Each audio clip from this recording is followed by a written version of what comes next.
The desert stretched endlessly, a vast ocean of dust and sunburned stone. Jacob Miller guided his tired horse along the ridge, eyes scanning the horizon for a hint of shade or water. His canteen was nearly empty, lips cracked from thirst. The wind carried nothing but silence and the distant cry of a hawk. He'd been riding for days, a drifter with no place left to call home, chasing rumors of ranch work and a chance to start over. But fate, it seemed, had other plans that day in the red canyons of Arizona. The first sign of trouble came as a sound, faint, human, almost lost in the whisper of the wind. Jacob halted his horse, listening. There it was again, a soft moan broken by pain. He slipped from the saddle and crouched low, his instincts sharp. His hand rested on the worn handle of his revolver as he moved through the rocks. Then he saw her. A young Apache girl lay half-hidden among the sagebrush, her skin pale beneath streaks of blood. An arrow lay snapped beside her, and her dress was torn from battle or escape. She couldn't have been more than 20. Jacob knelt beside her, heart thudding. He hesitated only a moment before reaching out. Her pulse was faint, her breath shallow. She had fought hard, that much was clear. Around her were signs of struggle. Hoofprints, spent shells, the marks of horses that had ridden off fast. Whoever attacked her had meant to finish the job. But somehow she'd crawled here, and now she was dying. Jacob unscrewed his canteen and lifted her head gently. "Hey, easy now," he murmured. "Take it slow."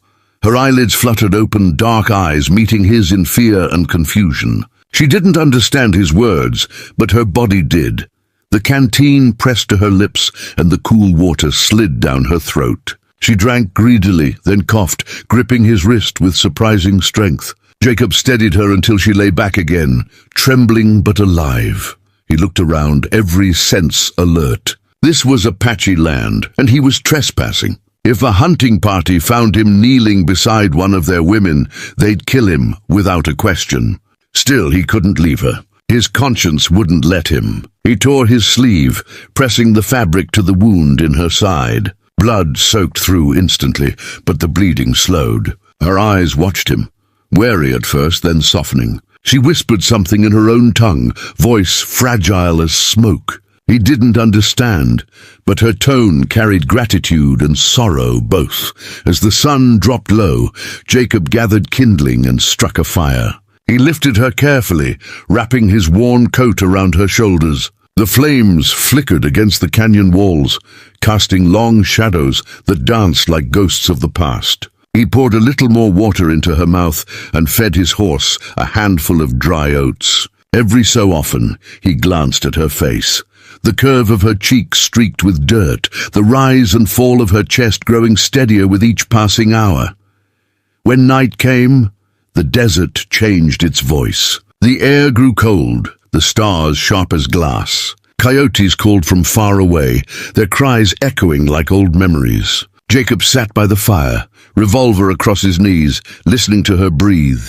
He thought of the years behind him, the war, the loss, the wandering. Maybe saving her wouldn't change his life. Maybe it would end it. But something about her, the stubborn flicker of life still burning in her eyes, told him this wasn't just chance. He spoke quietly, not expecting her to understand. "I don't know who you are, miss," he said, "but you got fight in you. World could use more of that." She stirred, murmuring something in a word that sounded like Nita. He repeated it softly. "Nita, huh? Well, you rest easy now, Nita. Ain't no harm gonna come to you tonight." He fed the fire one last stick and leaned back against the rock. The heat soothed his aching bones, but sleep wouldn't come. He kept replaying the moment he found her, that fragile breath, that desperate grip on his wrist. It wasn't just pity he felt now. It was something deeper. Maybe it was the simple fact that for the first time in years, he wasn't alone. The wind shifted, carrying the smell of smoke, not from his fire, but distant campfires beyond the ridge. His heart tightened. Her people might be near, searching. He glanced at the sleeping girl, then at his horse. He could leave now, slip away before dawn. No one would know. But as he looked at her face in the flickering firelight, he knew he wouldn't move an inch. He had made his choice when he gave her water. Somewhere far off, thunder rolled across the plains. The night deepened, and Jacob's thoughts wandered. He remembered a time when he had someone waiting for him, before the war took it all away. Maybe that was why he stopped for her. Maybe saving her was a way of saving the piece of himself he thought had died long ago. Hours passed. The fire burned low, embers glowing like fading stars. Nita's breathing steadied. Her color returned. Jacob wrapped his coat tighter around her and pulled his hat low. The desert was a cruel place, but tonight, in this small circle of firelight, mercy had taken root. When dawn began to creep over the rocks, the first light touched her face. Soft, golden, alive. She shifted in her sleep, whispering again, the same word he couldn't understand. Jacob smiled faintly. "Yeah, you hang in there," he said under his breath. "You'll see the sunrise proper soon enough." The world beyond the canyon would not forgive what he had done. A white drifter aiding an Apache woman was as dangerous as any outlaw's crime. But Jacob didn't care. He had lived too long by fear and loneliness. Maybe this was the start of something different. As the first rays of morning cut across the valley, Jacob rose, fed the fire, and looked out toward the horizon. He didn't know what waited for him, but for the first time in years, the day ahead didn't feel empty. He turned back to her, lying peaceful beneath his coat. "Reckon we both got some living left to do," he murmured. And in that fragile morning silence, surrounded by the endless wild, Jacob Miller realized that sometimes the smallest act, a drink of water, could change a man's whole life. The first rays of sunlight painted the canyon walls in gold and crimson. Jacob stirred from uneasy sleep, the smell of cooling ashes filling the air. He blinked against the light, realizing that the fire had burned down to embers. Nita was awake now, sitting quietly near the fire, her hair loose over her shoulders, her dark eyes distant yet calm. Her wound had stopped bleeding, though her face still bore traces of pain. She met his gaze without fear this time. For a brief moment, in the fragile stillness of dawn, it almost felt peaceful, like the world had decided to forgive them both. Jacob stretched, rolling his shoulders to shake off the cold.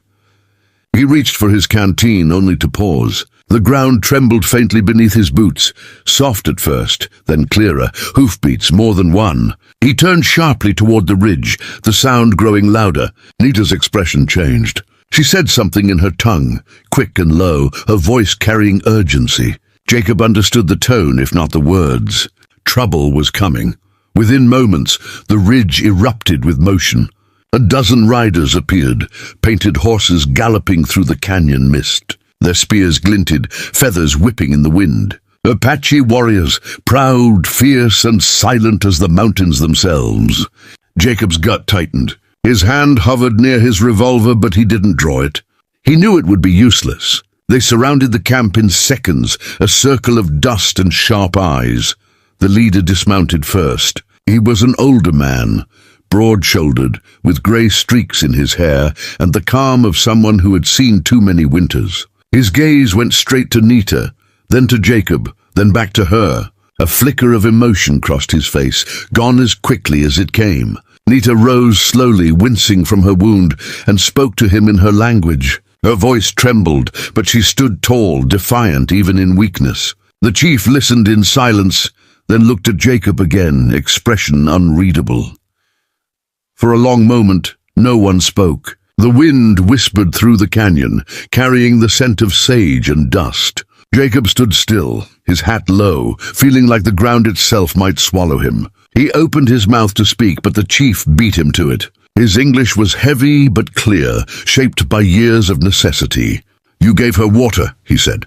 "You kept her alive." His voice was calm, too calm. "Do you know what that means among our people?"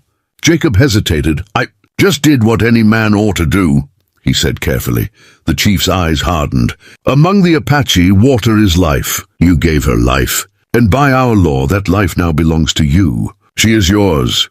He paused, letting the words settle like dust. "She is your wife." Jacob blinked, stunned.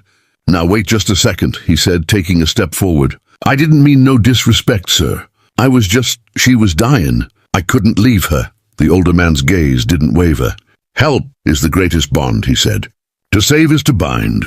You have taken a place among us, whether you choose it or not. To refuse her is to bring dishonor.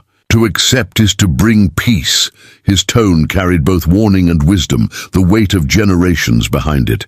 Nita stood silent beside him, her hands clasped before her. Then softly she spoke in English.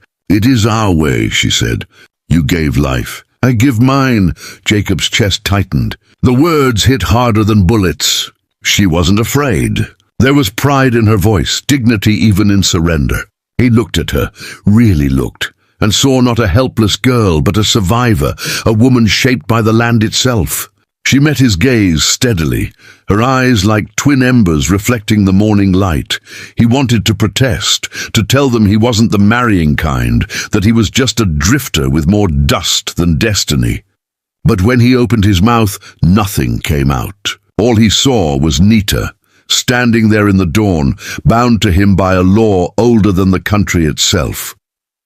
The chief approached him then, placing a hand over his chest, not in threat, but in acknowledgement. "You have done a brave thing," he said. "Our people remember such acts. Take care of her, and no Apache will raise a hand against you." He turned to his warriors and spoke a few commands. They began to pull back, their painted horses shifting restlessly. Before mounting, the chief looked once more at Jacob. "The desert tests every man," he said. "Some it kills, some it blesses. Today, it chose you." When they rode away, the world seemed suddenly vast and quiet again. Nita stood beside him, watching the dust fade on the horizon. Neither spoke for a long time. Jacob exhaled slowly, rubbing a hand over his face. "Guess that makes it official," he muttered. "Didn't figure on ending up married before breakfast." To his surprise, Nita smiled, faint but real.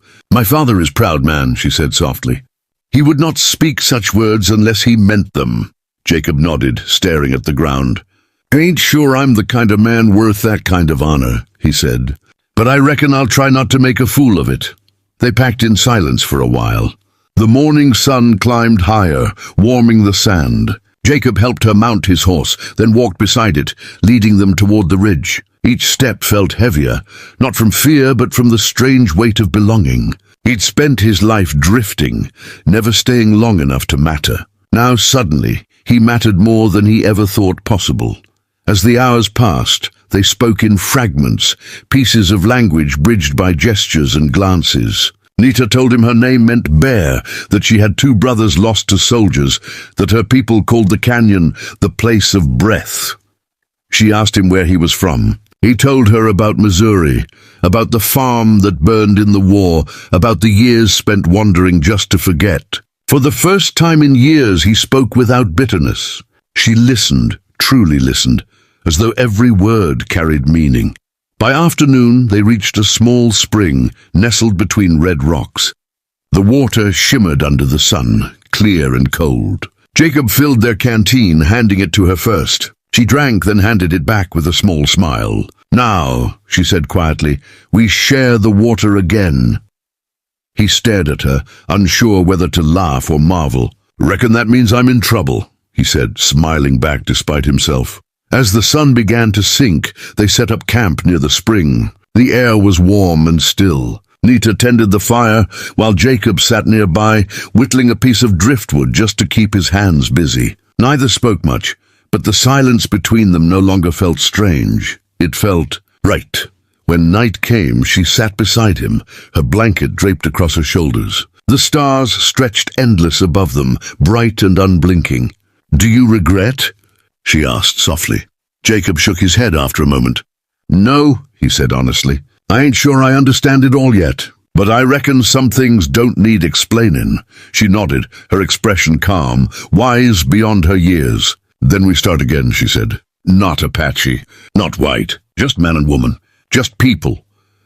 He looked at her, the firelight reflecting in her eyes, the desert wind lifting her hair, and felt something shift deep inside. For the first time in a long, lonesome life, he wasn't drifting. He was home, and beneath the vast Arizona sky, surrounded by silence and starlight, Jacob Miller realized that fate didn't always come with thunder or warning.